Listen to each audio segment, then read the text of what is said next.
CVS is an American retail and healthcare company. In 2009, CVS had to pay the US government over $2.5 million for violating HIPAA. Apparently, they were throwing away bottles with labels containing patient information in dumpsters that could be accessed by anyone. This also came up in Texas when a CVS store was being converted from a recently acquired Eckerd pharmacy. They threw out many patient documents in dumpsters accessible to the public. In 2005, two former executives were accused of bribing a US senator. They claimed they had hired him as a consultant to help educate senior citizens about certain health topics, but really the money was to influence his voting decisions. He served on several committees that dealt with healthcare and pharmacies specifically. In 2006, Boston area CVS stores were caught administering the wrong medication to the wrong people. An investigation uncovered 62 errors dating back to 2002. Here are a few of them. A 2-year-old who was sick with spinal cancer was given an overdose of the drug albuterol, causing her to develop a huge irritable rash. A woman was administered the drug Toprol XL, which caused her to stop breathing. I'm no doctor, but I hear that breathing is fairly important. The pharmacy was supposed to give her Topamax, which is a mood stabilizer for bipolar disorder. Another woman picked up her medication in Lowell, Massachusetts, and discovered that she had been given the wrong pills. If she hadn't discovered this, those pills could have killed her, which would have been very inconvenient for her. A woman almost gave her mother an overdose of medication to treat her MS, but caught it before she took the pills. If she had taken the pills, she too could have died. Now that I've sufficiently cheered you up, here's something else that's fun. CVS was also sued for deceptive business practices, as reported by the Chicago Tribune.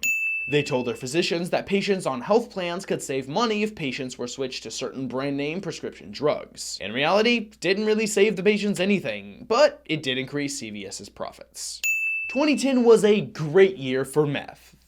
Stay with me. Breaking Bad was in its heyday, and CVS had to pay $77 million in fines for improper monitoring of pseudoephedrine. You might be thinking, well, if they didn't check a few IDs, so what? It's not like people found out and started making tons of meth. Well, you're wrong, imaginary person I made up to argue with. Meth traffickers were able to get their hands on large amounts of pseudoephedrine, according to CNN. The sales fueled a rise in methamphetamine production and distribution in California. In 2010, a CVS in Florida was ordering enough oxycodone to supply a population 8 times its size, which for some reason didn't seem to raise any red flags internally. The DEA did an investigation where they discovered that customers often requested certain brands of oxycodone using slang. I would find this strange that no one thought it was odd until the DEA was involved, but this is Florida. Oh, also, a manager of a CVS strangled a guy for stealing toothpaste and crayons. It was ruled a homicide, but the police opted not to file charges. In 2013, a Korean CVS customer was referred to as Ching Chong Lee. Look, if somebody ordered a shitty beef and I complain because they say they ordered a shitty shrimp, it's not my fault.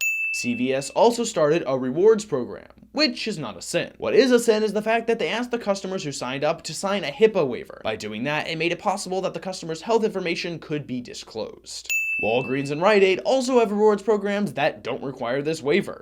In 2014, CVS restricted use of NFC payments shortly after the release of Apple Pay. Up until Apple Pay's release, all mobile devices that were capable of NFC payments would work, and Apple Pay worked for a few days after its release until CVS shut it down.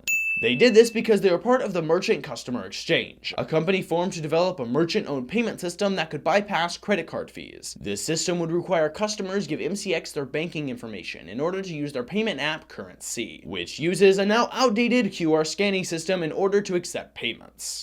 Now CVS will not support any NFC payment system to try and force people to use Currency. But what this and all the other things I've discussed have really done is force me to go to Walgreens.